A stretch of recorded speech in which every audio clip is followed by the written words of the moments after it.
What's up, outsiders? I'm super excited. I'm getting ready for a multi-day winter camping trip to the Adirondack High Peak region. Just getting all my gear ready, getting ready to pack, and we're leaving in a couple of hours. So the trip's itinerary is we are parking at Clear Pond and then going to hike to the Lillian Brook Lean-To today. Tomorrow, we're doing kind of an interesting hike. We're not sure how it's going to actually turn out, but what we're going to do is we're going to try to hit Blake and Colvin over here.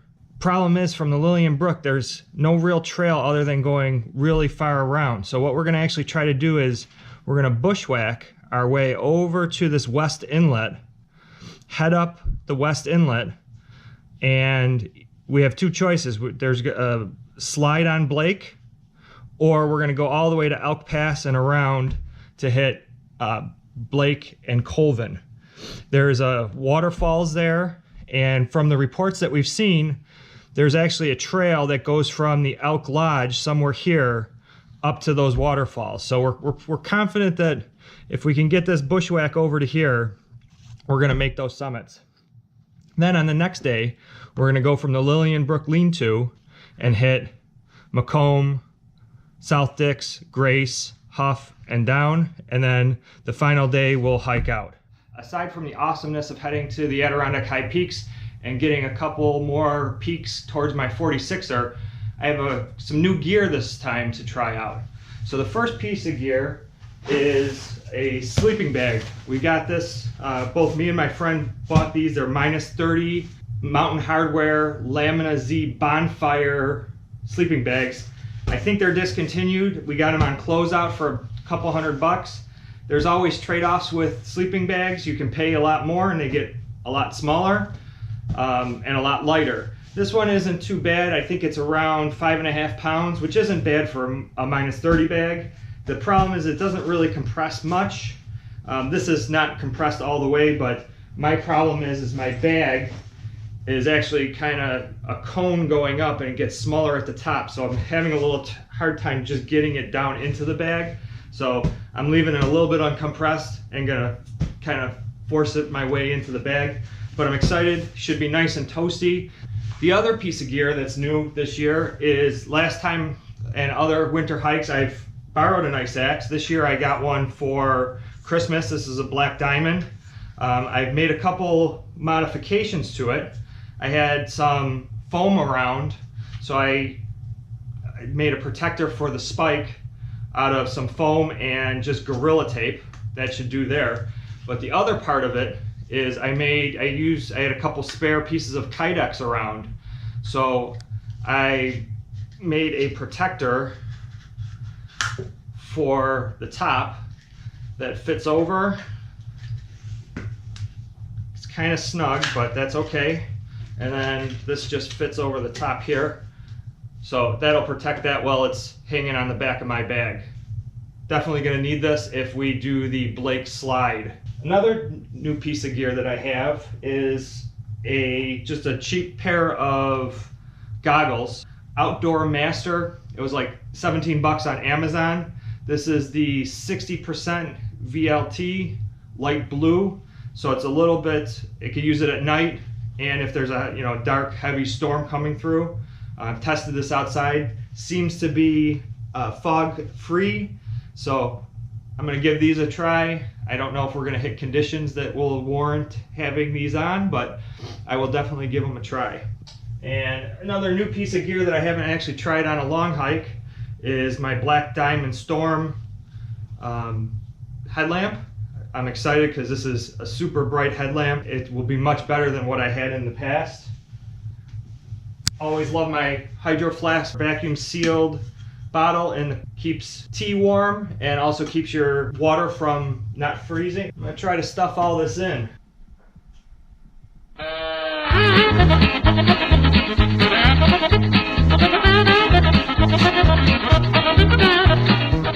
Alright, so there's the finished product. I got my summit bag, snowshoes, ice axe, super big pack.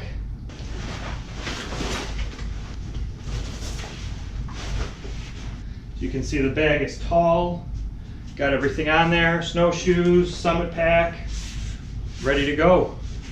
Now I just got to meet my friend Tom and we'll be off to the Adirondacks.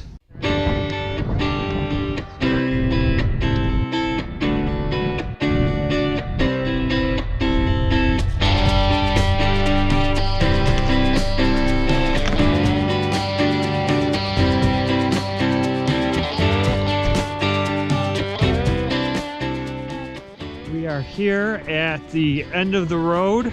The road is closed to Elk Lake. So we're about at Clear Pond.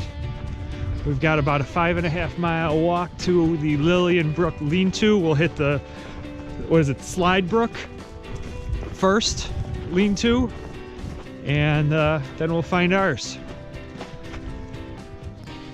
2 miles in, we are to the trailhead. We're going to the Lillian Brook Lean-To, 3.7 miles.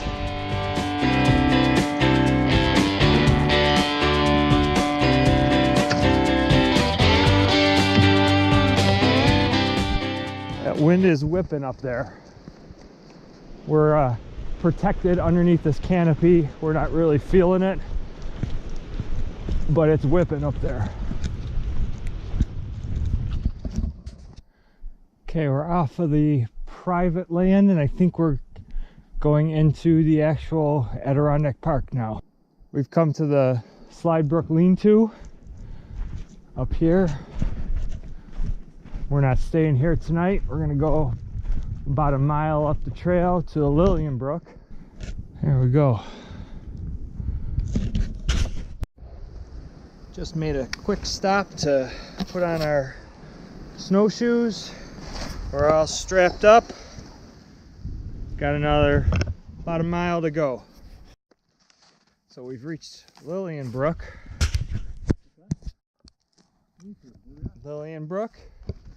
And we got our lean-to this way.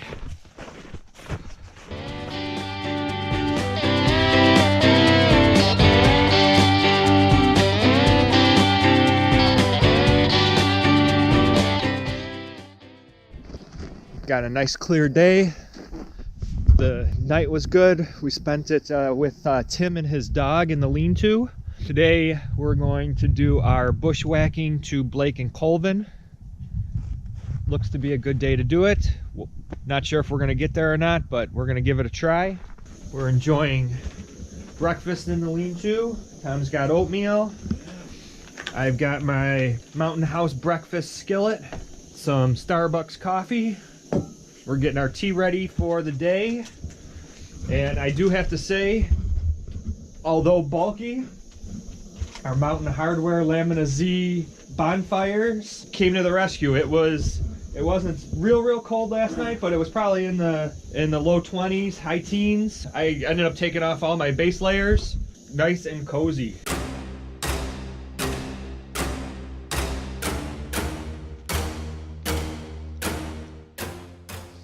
This is our bushwhack portion of our trip. A little bit of snow. We took a compass bearing 282 from our lean-to, and we're hopefully going to intercept the West Inlet.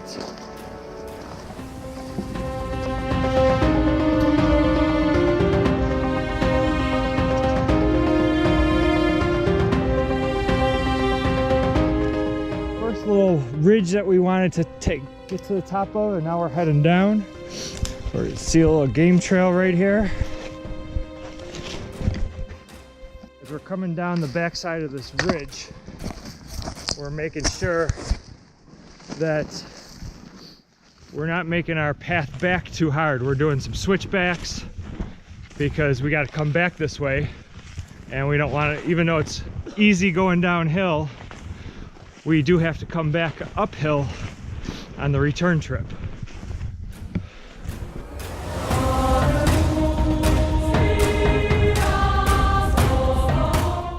We've come to an opening here. We're getting closer.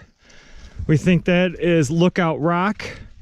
Blake Colvin and then Nipple Top right there, and we're gonna head towards the valley and up.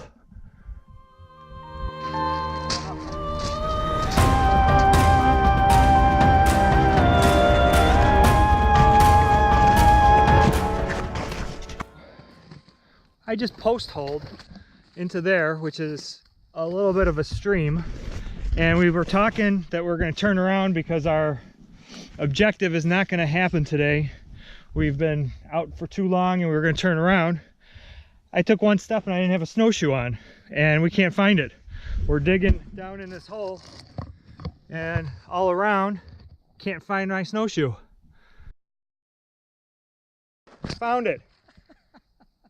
I used my ice axe to keep picking away, and finally a binding popped up, and there's my snowshoes buried in the ice. Crazy.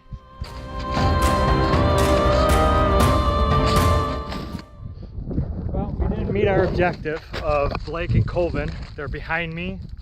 Blake, Colvin. Bushwhacking was tough. It got really gnarly. We wanted to be back before it got dark because we didn't want to do the bushwhack in the dark, so I think it was a good choice to turn around. This is kind of the highlight. This is probably a view that not many people see.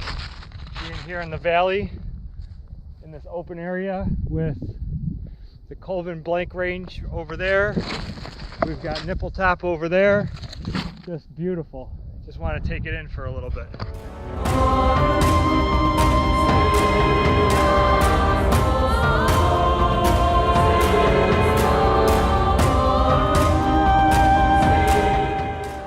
Now on the way in, I couldn't remember if I had packed my pocket knife, a Gerber knife that I usually put in my pocket. It's got a little clip, and I noticed it wasn't there and zipped up my pocket.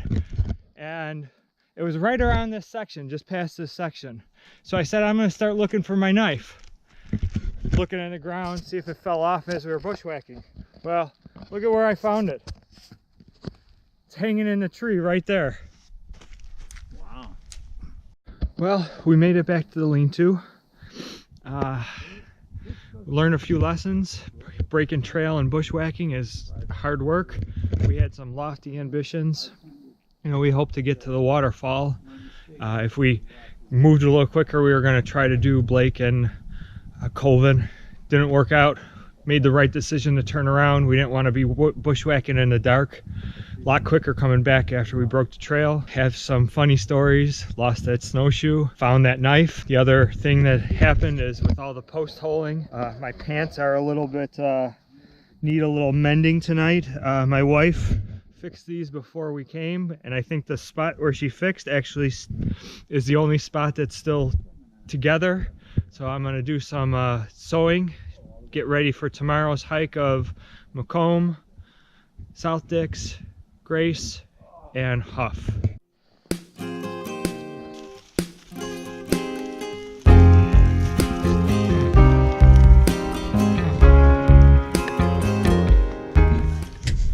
Didn't have thread, which is something I'm going to put in my survival kit, but I do have fishing line, which was what I always planned on using in this situation, but it makes a quick fix. We'll mend them a little better on a sewing machine when we get home. This will keep my lower region from getting too cold tomorrow.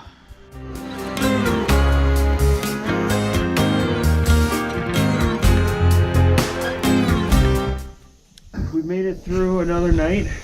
Today is our Macomb, Hough, South Dix, Grace. It's pretty frosty, probably about 10 degrees. Everything's frozen up. Our clothes are frozen. We're frozen. We're making some breakfast. Trying to unfreeze our water. Camping in the winter is a lot of sitting around waiting for the water to boil. This trip I'm going to try something new. The Adirondack Winter Mountaineering School requires that all of their participants do this. They use what's called a vapor barrier liner. There's commercial ones, or they say plastic bags. You put it in between your liner sock and your wool sock, and the idea is that it keeps the sweat in and your feet warm, and keeps your feet from, the outside from freezing. And if you step in water, it also provides that protection. So I'm gonna give it a try. I got these flour bags from Trader Joe's. They're almost perfect. They're tapered for your foot, and I'm gonna give it a try. So first step is my liner sock, which is just a really light sock. And then I'm gonna put these plastic bags on. They suggest putting 2. So we'll try that. See how comfortable this is. I tried it at home. Didn't walk 8 miles in them, but you put your wool sock over the top.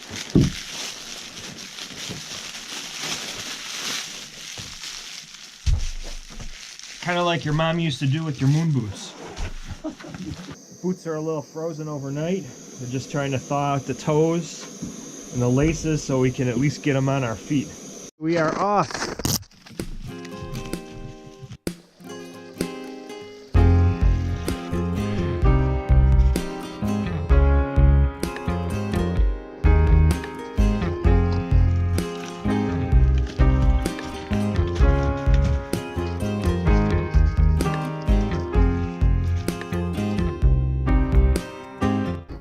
We've reached the junction. Macomb is up that way. We can see South Dix right there. Hough is going to be a little bit farther that way. Okay, so we are right here on this junction. Our plan is to do Macomb, come back, do South Dix, Grace, Hough, and then take this shortcut down and then go back to our lean-to down the Lillian Brook. Made it to the top of Macomb, our first peak of the day, and we are definitely rewarded with great skies. Almost rarely get here in the Adirondacks, just crystal clear skies. Look at that. Unbelievable. Unbelievable. Just beautiful. We are on Macomb, and Macomb is named after Alexander Macomb, general in the army. He's famous for the Battle of Plattsburgh. He defeated 10,000 British soldiers with 1,500 men. So that's where we're heading. The first one is South Dix, and we're gonna follow that ridge and hit Grace. Straight up that, right? Macomb Mountain.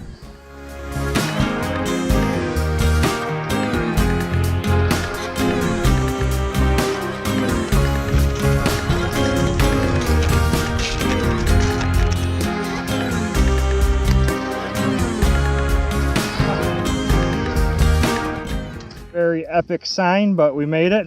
Made it to the top of South Dix. It was a really cool scramble up. Still a beautiful day, no wind. Can't complain. Right there is Macomb, where we came from. That's where we're heading to, Grace, less than a mile. We are on the top of Grace. Still clear. Nice views. The way that's Lake Champlain, and we think that's the Green Mountains.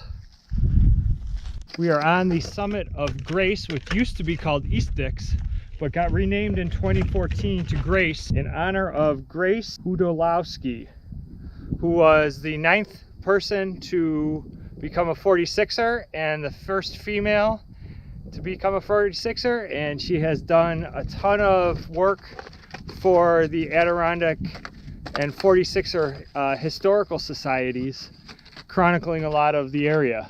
So we just came from South Dix, that's Macomb, and now we're heading to Hough, which is over here. We're gonna go over that ridge, down that false summit, then up to Hough.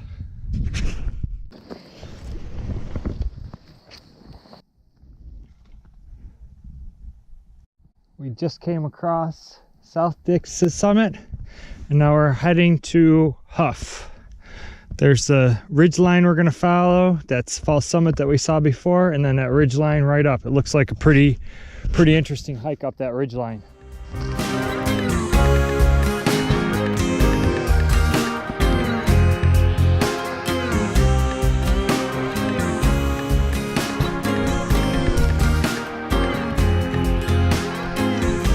Doesn't look like much, but that was a lot of elevation in a little bit of time.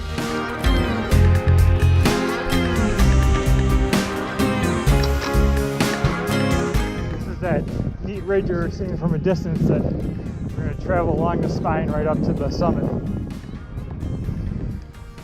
We are at the top of Hough. There's the marker. We have Dix in the background, and it's getting a little bit windier, but still a beautiful view, panoramic view all the way around Elk Lake. So this is 404. Now we're heading down to the lean-to. It was a little chilly on the summit, but Hough was named after Franklin B. Hough, who was a first chief of the Division of Forestry and a big proponent of the Adirondacks.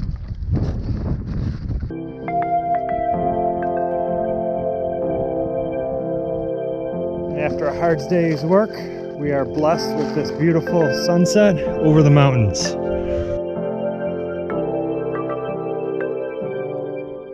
Now the true test of my new Black Diamond Storm headlamp, full power through the Adirondack trails at night.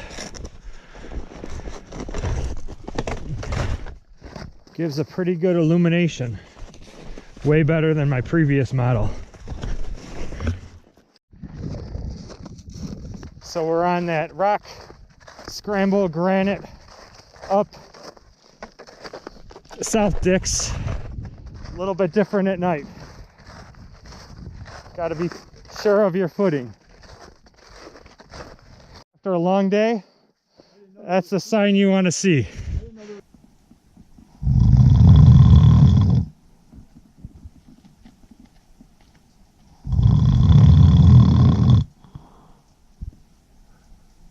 I think I'm going to have to invest in some earplugs. It's the final day. We slept pretty well last night. So this morning it's kind of a freezing mix outside. It's kind of a crusty rain. So this is the point where we gather it all together and try to stuff it into our bags and get out of here. Just about packed up. Gonna leave our lean-to here in a few minutes. We are heading out of our lean-to. 8:30 in the morning. Heavy packs on. About a little over 5 miles to our car.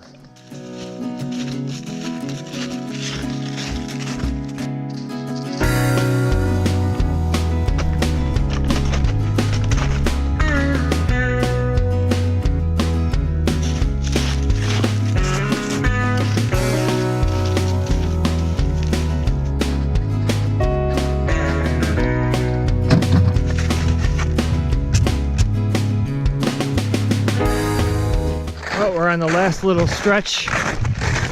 This is just the road from Clear Pond that's closed during the winter. This was my longest winter camp here in the Adirondacks. 3 nights, very successful.